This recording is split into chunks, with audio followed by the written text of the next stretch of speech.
Hey guys, what's going on? Todd Fossey here, Funker Tactical IDS with the man himself, John from Active Self Protection. John, thanks for meeting with me, buddy. Yeah, man, glad We've to been see you. sitting here rapping, mixing it up, tossing ideas back and forth. And there's a couple of things that we talked about that I'd like our audience to hear from John himself. The first thing that I'd like to talk about is we talked about your crappy day at the range. Oh, jeez. And we talked about the importance of missing, Yeah. and also making sure that you're keeping your misses, your off days, and your mistakes in on the video without editing it out. Well, I think, especially as an instructor, if you don't do that, then you build this facade that you're perfect. And then number one, you're not showing reality, because nobody is. Number two, if you're doing it perfect, you're probably not going at anything resembling your pressure pace.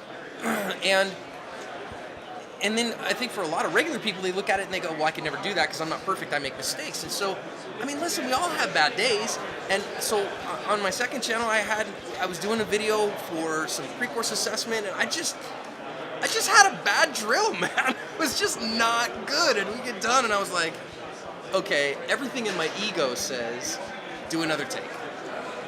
But to be a person of integrity, in my opinion, have authenticity is to say, that's what I had today. And so, I mean, don't get me wrong, you see a guy like some of the great ones, some of the best shooters out there. You see an instructor like Rob Latham, or, you know, obviously world champion shooter, or, you know, some of the top level guys. And if I will tell you, if I'm watching their stuff and they never make a mistake, I go, how many takes did they do? But when I go, no, they occasionally, 90-95% of the time they're on, and then every once in a while something, just the wheels fall off. Okay, that's a good day. That's about right. So I just think it's important. It's important for many reasons, more than we would even have time to get into today. Two off of the top of my head. First, the more that you fail, the more that you succeed. Sure. It requires feedback. Two, just like you were saying, it offers people to have a realistic expectation for what it means to be human and what it means to be a citizen defender, right? If people have this unrealistic expectation, just like you said, then it only ends up discouraging people from getting involved in the things that they feel that they probably should get involved in, because taking those early steps are the most important thing. Even not taking early steps, though. So, like, I took a class as a student not long ago, and from one of the highest level kind of defensive shooters out there, Gabe White. Okay, and Gabe is ridiculously fast from concealment. I mean, he's unbelievable. And he pushed us. He was like, look, man, when you're doing this drill, we're running build drills, and he goes, look, I want you to be 90 to 95% of your shots in the A zone. But if you're not getting any shots out of the A zone, you're probably not going fast enough. So just push it to that failure point, and then focus on the 90 to 95% you got right, and let the other ones go. And he, as an instructor, was in front of class and pushed himself hard enough to not hit every shot. And I just think that pushes us to our best. Absolutely.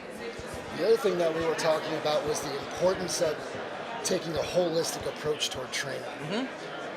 Share with our audience a little bit about what you were sharing with me, what your take is on the importance of that approach. Well, you don't know what the problem is going to be that you're going to face, right? And so I tell folks, if I could train anything more and more, it would be de-escalation, escape, avoidance, staying away from the fight.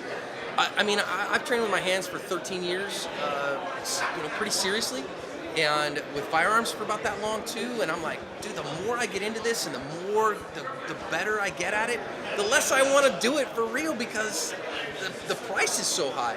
And I don't know what that's going to be. If I run into a guy who decides he wants to twist me into a pretzel, I better have enough, what Cecil Birch calls just enough jits, to get out of there, I think it's like MMA, right? So the beauty of mixed martial arts is, for a while there, one style predominates, but then it's the guy who is the practitioner of all, who's the best, who ends up in top, Which becomes its own art, right, all into itself. It does. The blend of it all that fits each human being, their attributes, and their unique set of circumstances. And what I'm as dealing opposed with, to this generalized cookie cutter approach, Well, contextualizing to your world, right? Yes. Because, say for instance, I'm here with my friend Stephanie, who has a very highly special needs son.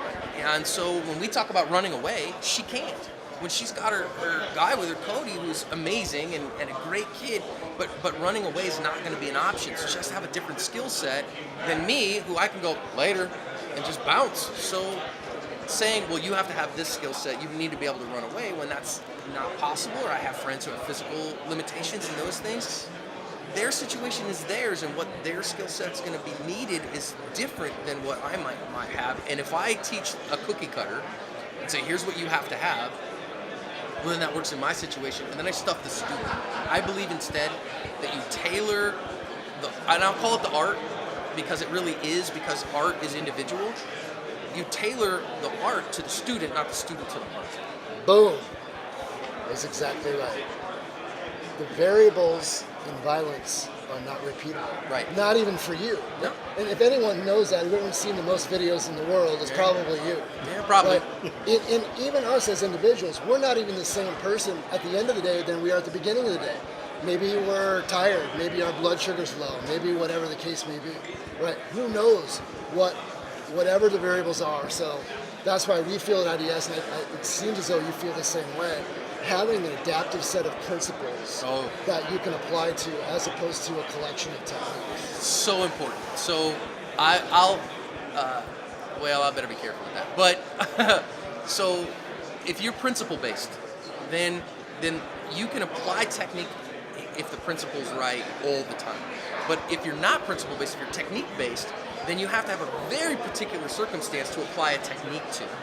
So the art that I study, we went away from technique based about 5 years ago, 4 or 5 years ago, because of the very thing. Like, if we're not teaching the principles and principles of motion and human anatomy and physiology and human performance, well then we're teaching very narrow things. He attacks you this way, do this. He does this, you do that. And that's a recognition-based model instead of a principle-based model, and it's just impossible to do well against resisting opponents. So I just think you're 100% right, that if instead you're a principle-based, we talk about things like awareness buys you time and time buys you options. Well, what does that mean? It doesn't teach me what to do. Yeah, it really does, and then you have whatever is in your toolbox to deal with the problem. It seems like, to me, one of the things that needs to be improved upon in the training industry is the taking of the holistic approach, but taking it beyond just an intellectual understanding of the concept of the principle, and to actually getting in there and having it be experiential, making the mistakes in dynamic, fluid scenario work, whatever the case may be, so you can start to develop the associations and recognize the looks, and having a feedback loop that you can be adaptive because you've been exposed to it so much. I think that's really critical, and I'm curious about what your thoughts are on that kind of a learning approach. Totally agree. So I was recently in Force Science Institute's Force Analyst certification, and that's one of the big things in the police officer world between an inexperienced cop and an experienced cop is that an inexperienced cop will look for context clues, and they're always kind of behind the curve. Whereas when they've been there, done that, they tend to look for threat cues, and they see the situation holistically, and they respond anticipatory rather than reactionary. And so the more experience that we gain, and I think we can gain that in training, we can gain that through force-on-force scenarios, and a lot of which, when I run force-on-force, don't involve face shooting. They involve, hey man, my bad, let me buy you a beer, we'll get the heck out of here, until somebody makes a stupid mistake and ends up in a gunfight they didn't need to get into. And the more experience we have with that, then we create people who see things holistically, because the brain is a guesswork organism. Your brain is always putting the whole situation together and then anticipating what's to come. So recognizing pattern. Right. And putting so many guesses together to say, oh, that's what that looked like, and acting in reasonable ways. So the more we can train in that holistic way that looks at the pattern and then acts from the pattern rather than on a technique, I just think it's better. Decision making. And what is aspect? In my experience and watching your stuff, that's the vast majority of what you're talking about. is decision making and strategy. We can have all the kinetic skills in the world, Yeah. but if we're terrible at decision making and strategy, it isn't going to do us much good. Well, and I think high skill set's important. So we talk about attitude, skills, and plan, right? So your attitude is fundamental, that says I have the right to stop anybody from hurting me. And that's a constant thing, right? So I have the right to my own space and to my own self-protection. Skill set, I'm going to assume you have a high skill set because that's easy to get. Gaining that, going and taking the high-level shooting skills, getting the grappling skills, getting the hand-fighting skills, that's just time and willingness to learn. Anybody can get that. And so I assume all that. Now the plan is the thinking, and that's where success and failure happens. If you have the ability to get ahead of the curve, and you're a thinker and you see the patterns, it's one of the things that I appreciate about Travis Haley. He says thinkers before shooters, right? And people before thinkers. So once you do that and your thinking is right and your ability to see the pattern for what it is, then I think number one, that keeps you away from the fights because you see it brewing. You're pulling into the stop and rob, and you look around and you go, something's off. I don't even know what it is, but my creep alarm's on. I'll bounce. Or, some guys like, what, you got a problem? And maybe in my younger days I go, if you want one, I got plenty. I got an extra one for you. And now I go, nah, man, my bad. I don't got any problem at all. I'm so sorry. If I offended you, let me be. It was kind of funny. If you can indulge me a little story. I was out with my middle daughter not long ago, and we were at a little convenience store, and we're paying for our stuff, and this guy kind of cuts in line in front of us, and he's like going to buy a tall boy. Well, he didn't have enough money in his pocket, so he gets pissed and he just walks out. Okay, hey man, no big deal. I pay for my daughter's Slurpee, and we walk out. Well, he's sitting in the parking lot, and he peels out just as we get into the parking lot. So I stop her, and I just kind of wave him through. Hey man, go ahead. And he looks out his side view mirror, his side, and goes, F you, man, F you. And I was like, you're right, man. F me. My bad. I'm so sorry. So he peels out, and he's cursing at me out his window, and my middle's like, what was that all about? I go, I don't know, you got me. So then we get back to the car, there's a couple guys gassing up their car, and they're like, hey, aren't you the ASP guy? And I was like, yeah, man, that's me. And they go, oh, that dude didn't know who he messed with. And I was like, I don't know if he knew or if he didn't know, but he was having a bad day, and thankfully nothing more came of it. And I mean, was I ready if he decided to come out of the car? Sure, I had tools on me, but just far easier to just go, you're right, my bad. And, and if he's decided to get out of the car, my first desire was probably go back in the store, So I just think trying to stay away from those problems.